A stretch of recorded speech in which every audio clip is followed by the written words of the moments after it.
তো এখানে একটা ম্যাথ দেওয়া আছে এরকম যে P of x equals to twice x square plus 3 হলে পি অফ হাফের মান কত। তো এই ম্যাথটা আমরা কীভাবে সলিউশন করব, তো দেখেন সলিউশনের শুরুতে আমাদের যে মানটা দেওয়া আছে সেটা আমরা দেওয়া আছে দিয়ে আমরা লিখে নিব। দেওয়া আছে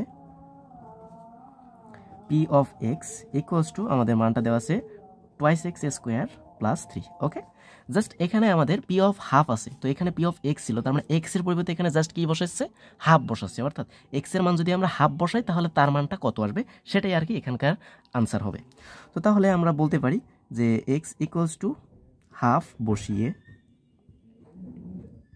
পাই, এটা না, এই কথাটা না লিখলেও হবে, ডিরেক্টলি আমরা পি অফ হাফ লিখলেও চলবে। তাহলে এক্স ইকুয়ালস টু যদি হাফ বসাই তাহলে হাফ বসালে আমরা এখানে কি পাবো, পি অফ হাফ। ওকে, তো P of half equals to আমরা কি লিখতে পারবো, জাস্ট এক্সের জায়গায় আমরা হাফ বসাবো। তাহলে 2 ইন্টু এই যে এখানে এক্সের উপর স্কোয়ার, তার মানে হাফের উপর স্কোয়ার হবে প্লাস 3। ওকে, তাহলে আমরা এখানে ক্যালকুলেশন করবো 2 ইন্টু 1/2 এর উপর স্কোয়ার, তার মানে 1 এর উপর স্কোয়ার করলে 1 আর 2 এর উপর স্কোয়ার করলে হবে নিচে 4 প্লাস 3।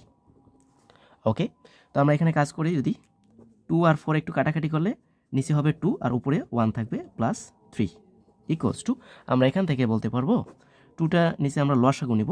তাহলে 2 যদি আমরা লসাগু নেই তাহলে 2 দ্বারা 2কে ভাগ করলে হয় 1, 1 আর লব গুণ করলে আমাদের 1 হচ্ছে, প্লাস এর নিচে মনে মনে 1 ছিল, 1 দ্বারা 2কে ভাগ করলে 2, 2 লবের সাথে গুণ হবে, তার মানে 3 দুগুণ 6।